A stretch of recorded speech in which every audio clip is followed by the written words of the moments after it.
Our next topic is applying traditional ecological knowledge, Chippewas and the Nawash First Nations fishery. And Natasha Akiwenzie is going to be from the Ecological Alliance is going to be our next speaker. So, Natasha.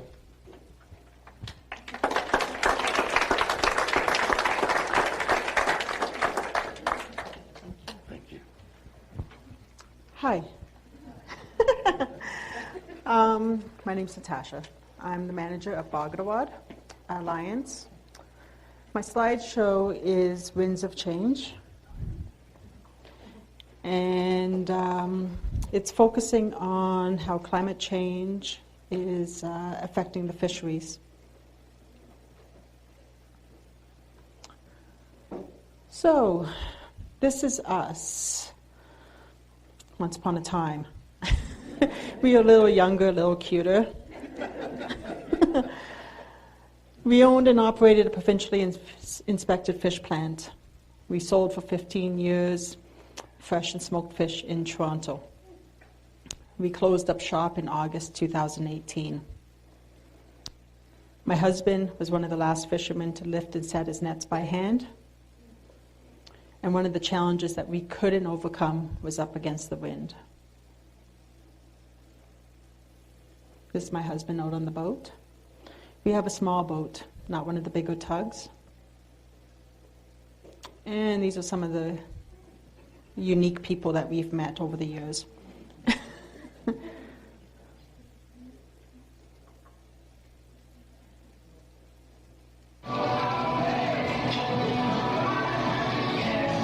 My husband filleting a fish. I can talk a little bit more about this later, but he still has all his fingers.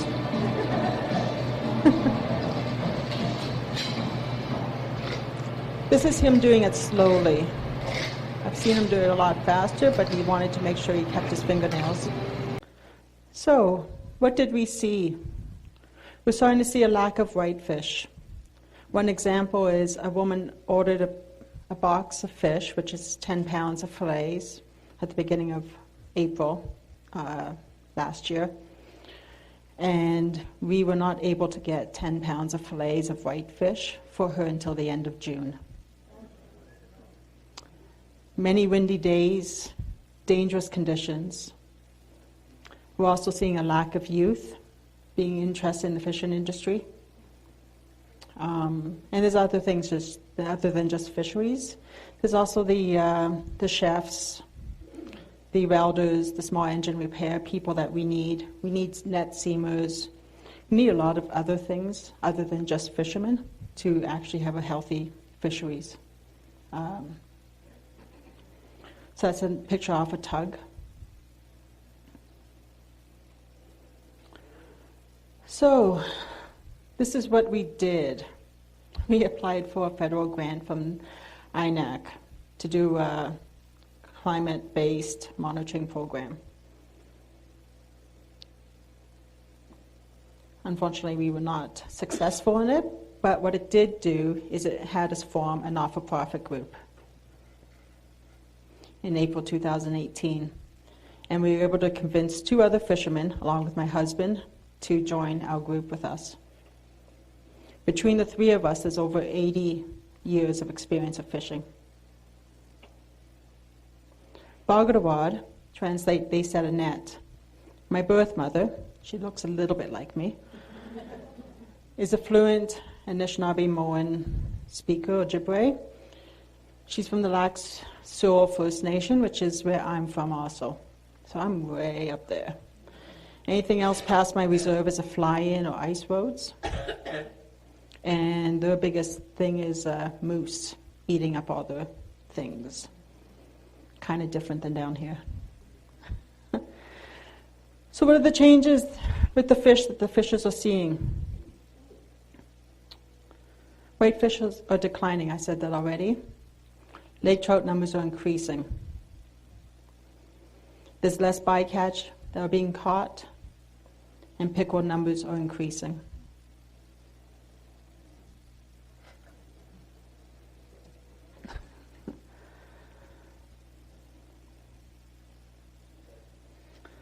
So some of these events that we've been doing, Bhagavad, is we did a maple syrup social. That didn't go too well because we got 6 inches of really wet, sloppy snow, and everybody was stuck in the driveways, including us. We did a shoreline cleanup. That was highly successful. It made me quite concerned, though, the amount of balloons that we found. We also found a GT. I'm not too sure how that got there. And we also recently just finished having the Centennial students up with us. They spent 4 days, as the chef said, because they were culinary students, at boot camp.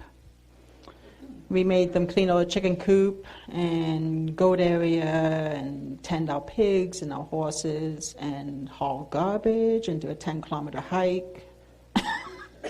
They went home very, very tired. And that was the garbage that we picked up recently at the lighthouse. It wasn't overly too much, but like I said, I would say about 50% of that was balloons. Sorry, what was Balloons, helium balloons? Yes. So these are other things that we've done, and because we got so much time. We've done net seaming workshop at the community center where my husband taught people how to seam nets. Not the most fun job, but it's a necessary job to be able to fish. We also did it at the Nawash school. And we gave the kids a hands-on experience with it.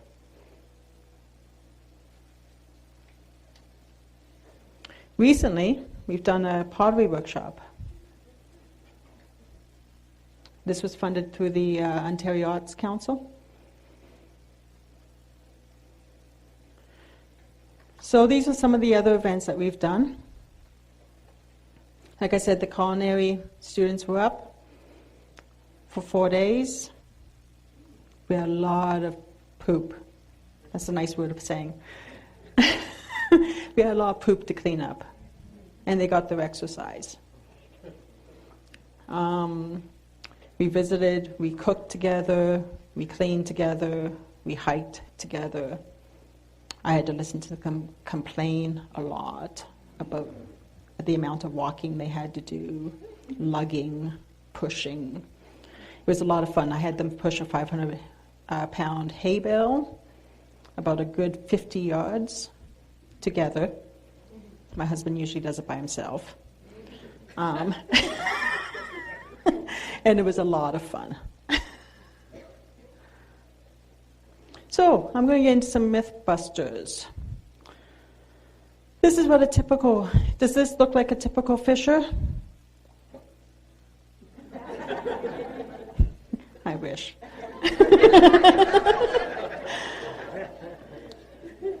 Is this the kind of boat? That possibly could be the typical weather. So the truth, this is a real fisher.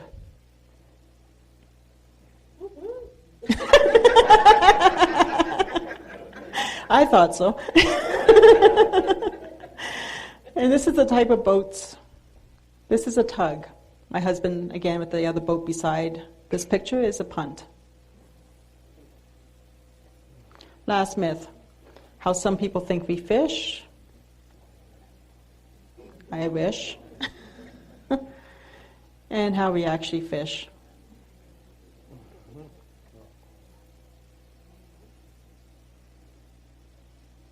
Another short video.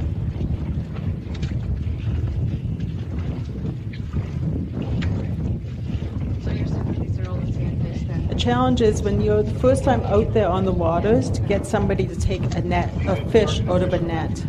That's always the most amusing thing for a fisher to watch.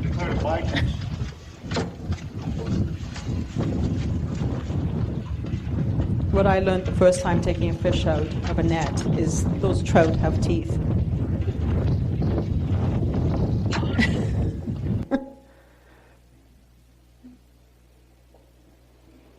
So currently this is what we're working on. We're going to do a shoreline cleanup at Stokes Bay Dock. on May 18th, and all of you are more than welcome to join us. And we have another pottery workshop, and there's still seats available, and again, it's open to everybody. Funded by the Ontario Arts Council. So, how is the weather patterns changing for the fishers?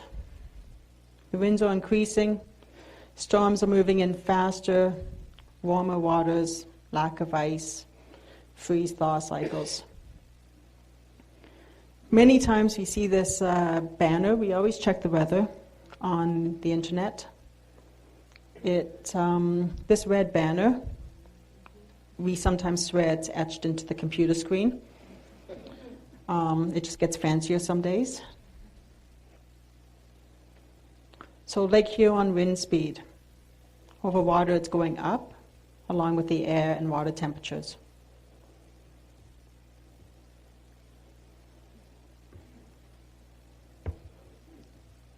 (1980 to 2018) wind speeds are up 6%.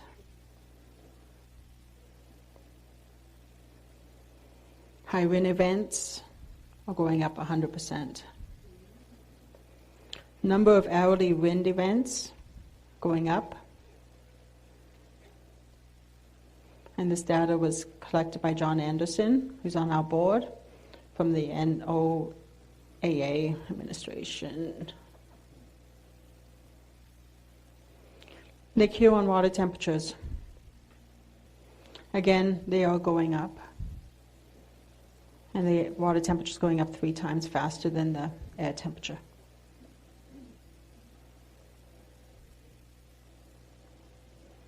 Three reasons for this.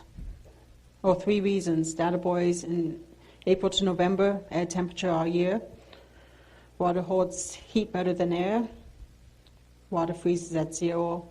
Most underwater below the surface is 4 degrees in winter if no ice mixes with warmer water underneath, lower.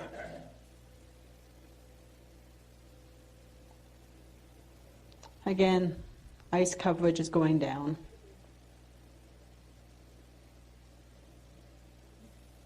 Water temperature is going up.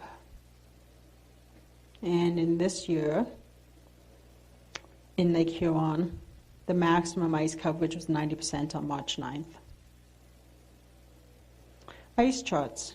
This is what I do for fun, as a fisherman's wife sitting on shore, bored, usually in January. That's how much ice there was a couple years ago. The bright red is the thicker ice.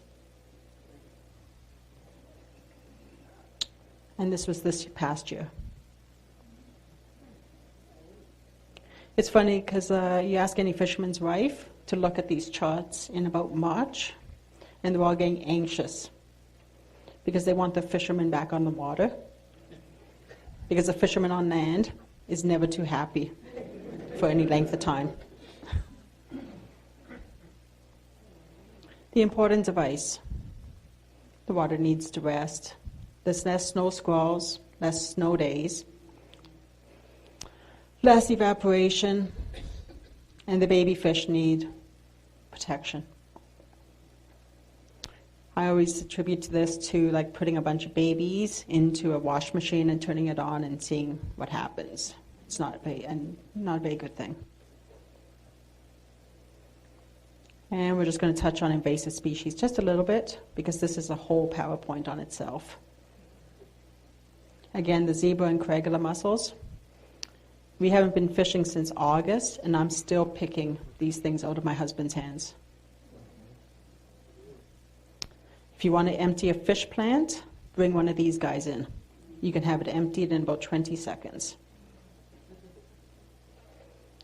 These guys are just nasty. I can go down to my shoreline and shine the light into my shore, and the floor, the bay is just moving with those things.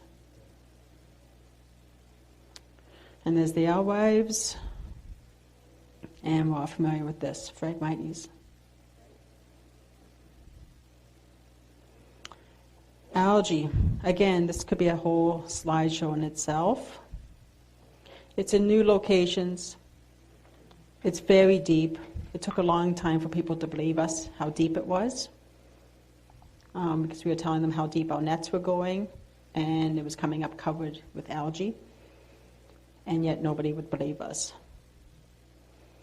We think it's going because there's more algae. We think the reason is because there's more light going deeper in, due to the zebra and the coagula mussels cleaning the water, and that the runoff from agricultural. It damages the fish gear and allows the fish to see the net.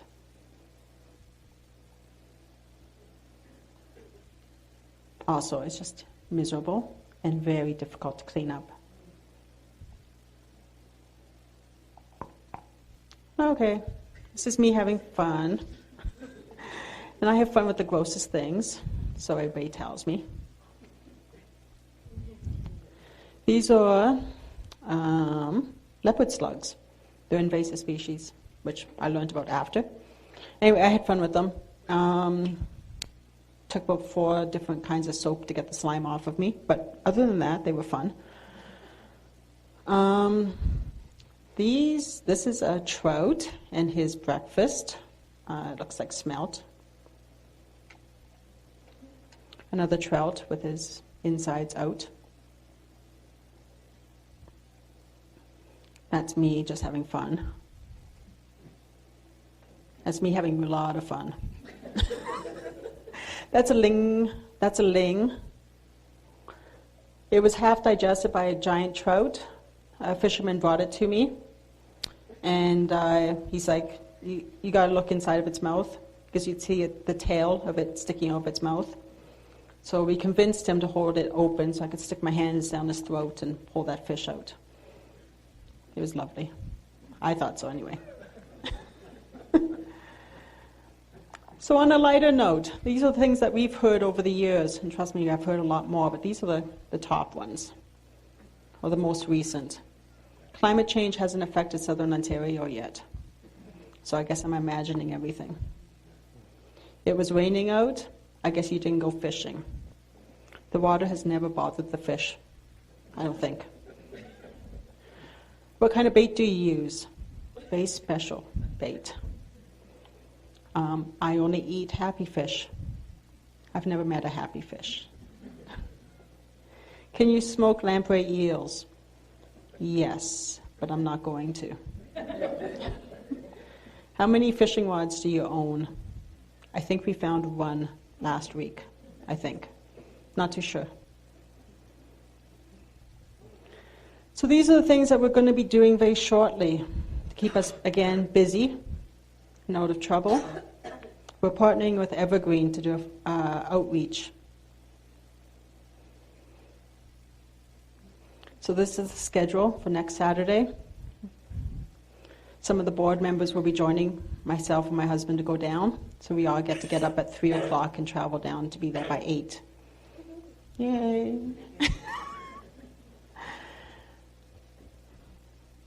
And this is the one thing that everybody's looking forward to, because I'm incredibly rusty.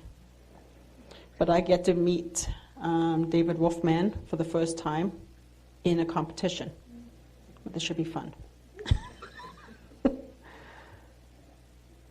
Another fun thing that's going to be coming up. We're going to be doing a fisherman's ball in July 23rd at the Palais Royal. It's a giant, beautiful ballroom in Toronto. And we get to bring a bunch of fishermen down. We're going to be at Saugeen and Nawash's powwow. So stop by and bug us. We can show you some more fish guts. So why do we keep fishing? Well, unfortunately my husband's not, but he's going to get back on the water again because I can't stand him on shore. It's a way of life.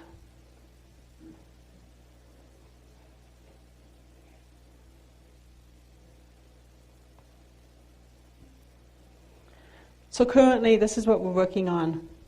We're gathering stories from fishers and elders in Nawash and Saugeen. We're going to show you the video that we've been working on, or we've completed the other day. Needs a little bit of fine-tuning, but more or less it's done. It's been funded from the Indigenous Arts Culture and also from the Grey Bruce Foundation. And it was in partnership with the Sources of Knowledge Forum.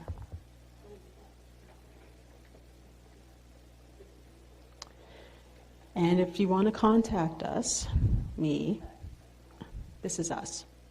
Follow us on Facebook and Instagram. I always put interesting pictures up. Maybe you want to turn away from them half the time, but I try to put interesting pictures up. And we'll watch the video together that the youth have been working on. We had 2 youth working on it. One was a gatherer of stories. Her name was Charlene Leonard. And then my son Mingan Akiwenzie was the, videographer, editor, the one that had to deal with the video, editing the video, putting it together. Please.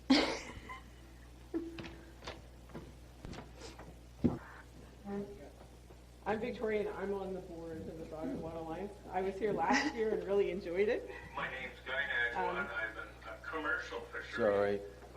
Just while we're doing this for a second, 27 years. so for this project, we're also planning to put together a book. So that will be coming out later, and there'll probably be a few different videos. Natasha's done. Hi. Natasha's done how many, like 26 interviews now? 24? So she's been going mainly in Nawash, and Charlene before her, in interviewing people with fishing stories and gathering that Indigenous ecological knowledge, and so that future generations be able to have it. So we're working on transcribing them, putting together a book to be able to produce. And we're continuing doing a lot of grant applications.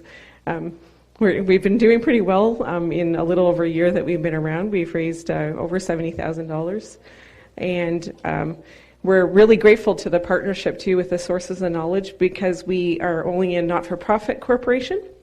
And so we were able to apply to the Community Foundation Grey Bruce in order to get the honoraria for the fishers to do the interviews for us to be able to record. And that kind of thing is one of the things we're also working on a bit, is trying to find alternative income for the fishers, because it's really dangerous on the water. They can't get out as much. Like it used to be that they could get out 5 days a week on average, and now they can get out 2 days a week on average. I've heard from the fishers that they used to kind of go out if it was up to about 10 knots of wind, and they're going up around 20 now. So you can imagine that it's a lot more dangerous for them as people. And that because of the catches going down, they're also making less money every time they go out. Diesel costs are going up. So you can imagine that in a normal business environment, it's really hard to be able to fish and be able to make a good income. The fishers are looking into alternative ways of being able to get income in the future to be able to make things work for themselves. So we're partially working on projects that will help to hire them or give them money to help supplement what they're doing, because they're not able to fish as much as they did. And it's, I think, for myself as a settler, like most of my family came over from Scotland in the 1850s to Grey and Bruce counties. I feel that it's important for us to do something in order to help them recover the fishery that has always been here for them. Many people don't know that the Saugeen Ojibwe Nation, one of their main things that they used to do there was a trade route that went through the Americas, both in North and South America. And whitefish was one of the big things that they used to trade. So they would trade up for things like copper, and they would trade down, and eventually, like they had corn that got brought up here because of this trade route. You know what I mean? Like, so there are things like that were very culturally significant, and the part of their economy. So part of our responsibility to commercial fisheries is that that was their economy, and I think whatever we can do in order to support that is good. having a challenge right now of we don't have operational money for our organization. So it's all project-based funding. And when you're starting a new organization, I'm kind of like a serial social entrepreneur. Anybody else like that in the audience, where you keep starting nonprofits and starting new projects and new things to do? But finding money that allows like somebody like Natasha to be hired full-time is virtually impossible to get. So we're working on ways to be able to get that kind of funding and build capacity and be able to do more things. But it's a little slow in coming. One of the things we're looking at a little bit to do as a side, like you saw that we're doing like pottery workshops. So we're doing things that have to do with self-sufficiency and getting back to using natural materials. Another thing that we've been talking about is doing more around natural buildings that uses local materials. So we're kind of spreading our wings a little bit in trying to do more around environmental protection and looking after stewardship in the future, as well as kind of looking at the state of the lakes and what's going on with the fish right now. Is it going? Yeah.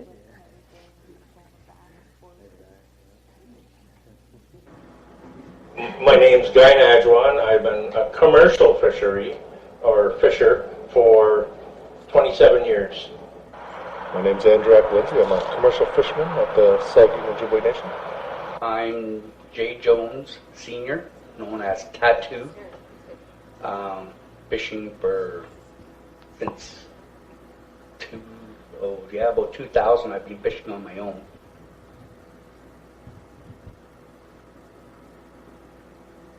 All my brothers were fishermen. We all fished for our dad. I can remember way back when I was just a kid, 6 years old, my brothers used to have to carry the outboard motor down to the lake. Back then there was no cars here. So the only car, I think there was 3 cars on the whole reserve when I was 6 years old. That's all the cars on the whole reserve. So when my brothers had to go fishing, we'd have to walk down to the bay with the motor. And that's even in the wintertime, because, in the summertime they could leave it on the boat, but in the wintertime they'd have to bring the motor home and put it downstairs by the furnace so that it kept it from freezing, right? So anytime they wanted to go fishing, they had to pick the motor up and carry it down to the lake and put it on the boat and then go up fishing. That's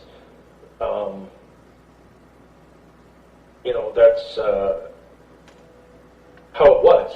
Now that we're into these times, because we changed from the open boat and the motors into a tug, the tugs are a unit that you can leave in the lake, and you don't have to, you have to make sure there's some heat, so that we can plug our boats into dock power or have a generator to run that, or to start your engine in the morning. I know today I found a bunch of gear along the shoreline, I guess. Me and my dad were going along, and I was watching the shoreline, and I seen corks popping up through the rocks. And I told Dad, I said, "Hey, I see corks along the shoreline." He goes, "No, no." I said, "Yeah, go over there. Let's go over there." So we went and looked, and we found must have been about 5,000 yards of net, all covered in the stones. You can see where it just come in by itself, and like brand new. Got into some serious situations where, wow, thank God it was coming around. Okay, it scared me, but it's always going to be back to where you have to give respect to the water.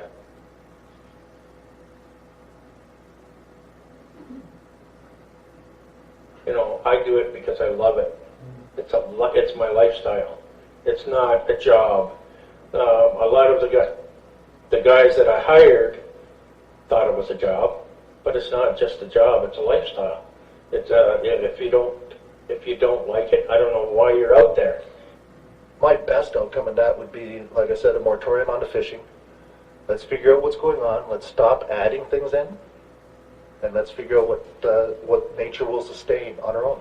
She sustained our peoples for many years prior to contact, and that was when our numbers were 100 times more than they are now, and that. So she's been sustaining us for all this time, and that to now that within these last 150 or 200 years that we've almost collapsed that system. So obviously we're doing something very wrong, and that. So what do you do when the doctors do the same thing? They stand back, let's watch, let's take a look, and let's watch and see what's working, what's healing. I've seen a lot of changes over the years as I've fished in it.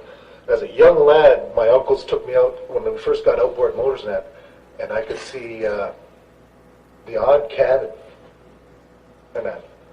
Now I go out there, I see the odd tree amongst the cabins, and they've resettled all the shorelines and that. I've had 2 good hot spots of fishing taken away from me because of development. I've had the east side of Hay Island. The gentleman dynamited a beaver dam to extend his air. He owns the island, so he has an airport on the island. So he extended his airport, and that took all the great fishing off that side. That's where I caught all the sturgeon was on that side. So him getting rid of beavers, dropping the enriched water system that flows out and feeds the little ones, did that. Same thing when just on the southwest corner of White Cloud Island going towards the mainland, there was a place there that had boulders and swamp. And I fished there before somebody bought it. Somebody bought it, probably from Toronto or someplace in that. Somebody with some pockets, because they brought in a big bulldozer, they brought in a whole bunch of fill, they built this giant 3-story house and big 4-car garage, and they manicured the lawn right to the water and put in a wall, and that. Now, there's no more fish there. That what used to be there was that little bit of aquifer, the wetlands, the marshy little areas, the place that had all that made the water live, and that. So when we take that all away, what do we have? We have an aquarium. So that's pretty much what they're trying to do now, and that with the sportsmen putting their fish out. They're saying, okay, we've given up on trying to wait for nature, and that we're just going to get rid of nature, and we'll throw in what we want to catch. You might as well go and fill up Harold Sutherland's gravel pit and throw your trout in there, and that's the same thing. It'd save the rest of us to have something that should be there for all of our future generations. It's been there all this time, and if we take care of it, it should be there for the rest of our generations to come. So I was fishing by myself. I was coming from the lighthouse, and I had so much weight in the front of the boat, it was just a little bit of a wave going on. The bow went down like that, started going down, and so I kicked it into reverse. I had a 40-horse motor.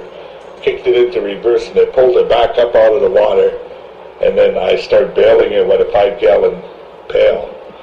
And it kept up, and then once I got all the water out, I tried to go again, and then it did that to me 3 times before I got to the dock. The bow went under with all the weight in the front, you know.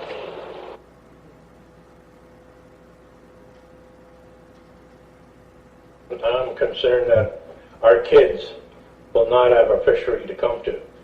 You know, I'm afraid that the next generation will not have a fishery to go to because the fish are just not there anymore.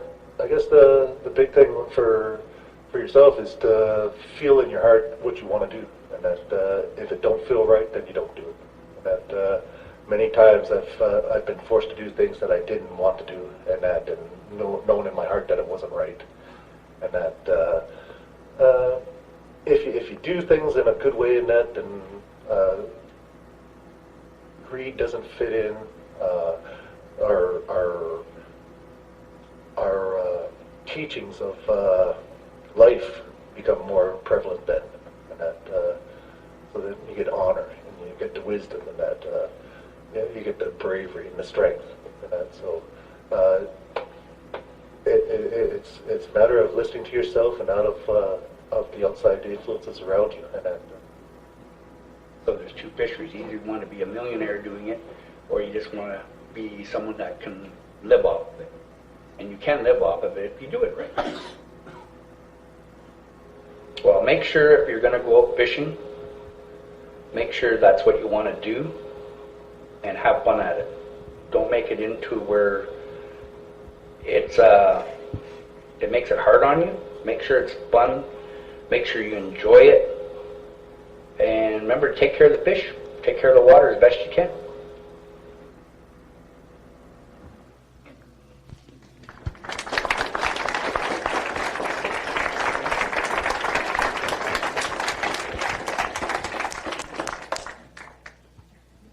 So that's our video. Thank you for your time. Thank you very, very much for being with us.